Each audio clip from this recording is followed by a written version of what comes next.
Magic and muscle episode 6 की शुरुआत में हम लोग देखते हैं पिछले सीन जहाँ पर खत्म हुआ वहीं से फिर से शुरू होता है। एपिसोड की स्टार्टिंग में डॉट कहता है ये क्या हो रहा है, सिल्वा तो मेरे से भी ज्यादा पावरफुल है और कहता है मशरूम हेड भी मेरा कोई काम का नहीं है, मुझे ही कुछ सोचना पड़ेगा इस लड़की को बचाने के लिए। फिर सिल्वा कहता है तुम क्या इसी तरह से खड़ा रहोगे या कुछ करोगे, और कहता है छोड़ो मैं तुम दोनों को 10 चांस देता हूँ, अगर तुम मेरा मैजिक स्पेल का 10 हिट सह पाते हो तो मैं इस लड़की को यहाँ से जाने दूंगा। और कहता है मैं स्कूल का रूल भी फॉलो करूंगा, मैं तुम्हें एक सिल्वर कॉइन भी दूंगा। फिर वो लड़की डॉट से कहता है ये खतरनाक है, इस चैलेंज को एक्सेप्ट मत करो। फिर डॉट सिल्वा से कहता है मुझे ये चैलेंज मंजूर है। फिर वो लड़की डॉट से कहता है ऐसा मत करो डॉट। फिर डॉट कहता है ये मेरे लिए कुछ भी नहीं है। फिर मैक्स कहता है स्पाइक हेयर ये तुम क्या कर रहे हो। फिर डॉट कहता है ये मेरा प्रॉब्लम है, मैं किसी भी तरह इसको संभाल लूंगा। फिर डॉट सिल्वा से कहता है चलो शुरू करो, और सिल्वा आयरन फिस्ट कह के 1-2 करके 9 अटैक डॉट के ऊपर कर देता है और डॉट घायल हो जाता है। पर डॉट फिर से खड़ा होता है और उस लड़की की बात डॉट को याद आता है और डॉट कहता है कि मैं एक इडियट हूँ, मुझे पता है, और उस लड़की ने रोते हुए जो मुझसे हेल्प मांगी थी मुझे उसको हेल्प करना ही पड़ेगा। फिर सिल्वा कहता है ठीक है और डॉट के ऊपर 10वां अटैक कर देता है और डॉट बुरी तरह से घायल हो जाता है। पर डॉट फिर से खड़ा होता है और सिल्वा से कहता है 10 अटैक हो गया और डॉट जमीन पर गिर जाता है। और तभी वो लड़की सिल्वा के पास चला आता है और डॉट से कहता है तुम कितना बेवकूफ हो, मैं अब तक तुम्हें अपना मैजिक स्पेल से फंसा रहा था। और कहता है तुम कितना बेकार हो, मुझे तुम जैसे लूजर से घिन आती है। फिर सिल्वा कहता है ओ डैम, तुम इस लड़की को बचाने के लिए कितना सैक्रिफाइस कर रहे थे, अब क्या हुआ। और सिल्वा हंसने लगता है। तभी मैक्स एक क्रीम पॉप सिल्वा के मुंह पर फेंक देता है और सिल्वा की हंसी बंद कर देता है और कहता है बहुत हो गया, अब 10 अटैक वाली चैलेंज मेरे साथ खेलो। फिर सिल्वा डॉट के पास आता है और डॉट के ऊपर और एक हमला करने वाला होता है। तभी मैक्स सिल्वा के ऊपर हमला कर देता है और सिल्वा डॉट के ऊपर हमला नहीं कर पाता है। फिर सिल्वा मैक्स से कहता है मैंने फर्स्ट ईयर में 2 कॉइन हासिल किया है, तुम दोनों मिलके मुझे हरा नहीं पाओगे। ये कहकर सिल्वा मैक्स के ऊपर हमला कर देता है और मैक्स से कहता है तुम्हारी एनर्जी कहाँ गया, क्या तुम ऑलरेडी मुझे मार चुके हो। तभी मैक्स सिल्वा के अटैक को रोक देता है और कहता है ट्राइसेप्स मैजिक। ये कहकर सिल्वा के अटैक को टालते हुए और तोड़ते हुए उसकी मुंह पे जाके एक मुक्का मार देता है। ये देखकर वो लड़की चौंक जाता है और सिल्वा कहता है मैंने फर्स्ट ईयर में 2 कॉइन हासिल किया था, मैं इतना आसानी से हार नहीं सकता। और सिल्वा फिर से मैक्स के ऊपर हमला कर देता है और मैक्स उसके हमले को तोड़ते हुए उसकी पेट पे जाके और एक मुक्का मार देता है और सिल्वा की खून पसीना दोनों निकल जाता है। फिर सिल्वा कहता है मेरे पास और ताकत भी नहीं है कि मैं इससे लड़ सकूं, ये कौन है। और फिर सोचता है मुझे कुछ सोचना पड़ेगा यहाँ से भागने के लिए। फिर मैक्स जाके एक पेड़ के नीचे बैठ जाता है और सिल्वा से कहता है मैंने 2 अटैक किया है, अभी और 8 अटैक बाकी है, क्या तुम और खेलना चाहोगे। ये सुनकर सिल्वा हैरान हो जाता है। फिर मैक्स सिल्वा के पास आता है और कहता है तुम रेडी हो, फिर से चालू करे। फिर सिल्वा सोचता है कि अगर ये मुझे और एक मुक्का मारे तो मैं मर जाऊंगा, मुझे यहाँ से भागने के लिए एक तरीका निकलना ही पड़ेगा। और तभी वहाँ पे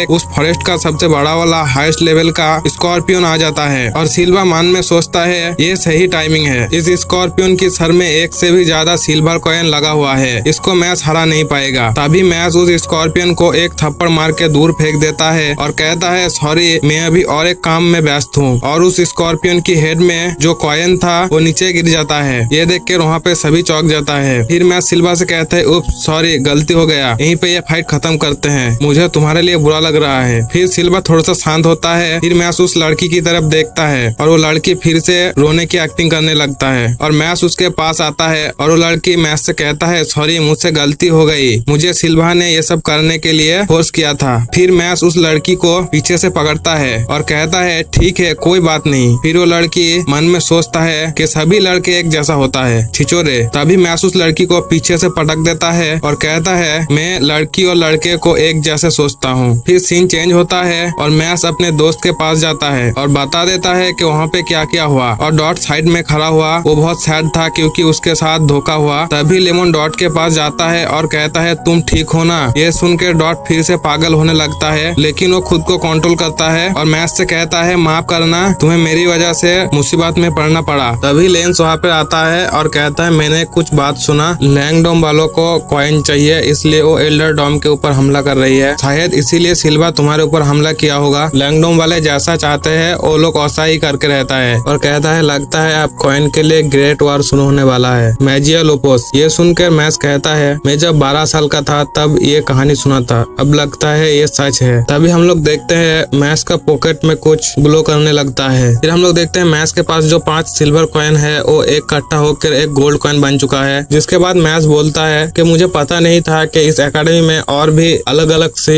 डॉम है। फिर लेंस कहता है ऐसे कैसे हो सकता है, जब तुम एकेडमी में आए थे तब तो अलग अलग डॉम में हम सभी को सेपरेट किया गया था। ये सुनकर मैक्स याद करता है कि हाँ ठीक ही तो बोल रहा है, जब एकेडमी में आए थे तब तो सिलेक्शन हो रहा था। फिर हम लोग देखते हैं टीचर सर से कहता है कि तुम लोगों को इस यूनिकॉर्न की सींग पे हाथ रखना पड़ेगा और तुम्हारी सोच के हिसाब से ये तुम्हें डॉम चूज कर देगा। फिर हम लोग देखते हैं अलग अलग बच्चे अलग अलग डॉम पे जा रहा है। सभी बच्चे के सोच काफी अच्छा होता है और मोटिवेशनल होता है। और मैक्स की सोच में देखते हैं सिर्फ क्रीम पॉप, और वो यूनिकॉर्न परेशानी में पड़ जाता है और सोचता है कि मैं इसे कौन सा डॉम में डालूं। वो यूनिकॉर्न कहता है तुम एल्डर डॉम में जाओगे। इसके बाद हम लोग देखते हैं ये सभी कहानी मैक्स अपने दोस्त को बता रहा था। जिसके बाद हम लोग देखते हैं कि लेंस सभी को मैजिया लोपोस के बारे में बताने लगता है। वो कहता है कि लैंग डॉम में एक ग्रुप है जिसके अंदर 7 मेंबर है और सिल्वा भी उन्हीं में से एक था। उन लोगों की मकसद है कॉइन को इकट्ठा करना और डिवाइन विजनरी बनना। और मैक्स तुम्हारे पास जो कॉइन है उसके लिए तुम लैंग डॉम वालों से बच के रहना। फिर मैक्स कहता है ठीक है। फिर अगले सीन में हम लोग देखते हैं मैक्स क्लासरूम ढूंढते हुए उस एकेडमी के अंदर गुम हो जाता है और फिर हम लोग एक बड़ा सा दरवाजा देखते हैं। फिर मैक्स उस दरवाजे के सामने जाके सोचने लगता है कि इस दरवाजा को मुझे पुश करना पड़ेगा या पुल करना पड़ेगा। फिर हम लोग उस रूम के अंदर की सीन देखते हैं जहाँ पे सिल्वा अपनी लीडर से माफी मांग रहा होता है हारने के लिए। वो लीडर जिसका नाम एविल होता है और सिल्वा एविल से कहता है कि मुझे और एक चांस दो। और एविल कहता है तुम्हें क्या लगता है मैं तुम्हें और एक चांस दूंगा। ये बोलने के बाद एविल अपना पावर का यूज करके सिल्वा को एक पपेट बना देता है। अब एविल कहता है एल्डर डॉम के लोगों को डिवाइन विजनरी बनने का कोई हक नहीं, मुझे बनना है डिवाइन विजनरी। फिर हम लोग देखते हैं एविल के गोद में जो पपेट होता है उससे एविल कहता है ना मॉम मैंने ठीक कहा ना। फिर हम लोग मैक्स को देखते हैं जो कि दरवाजा तोड़ के अंदर आ जाता है और यहीं पे ये एपिसोड खत्म हो जाता है।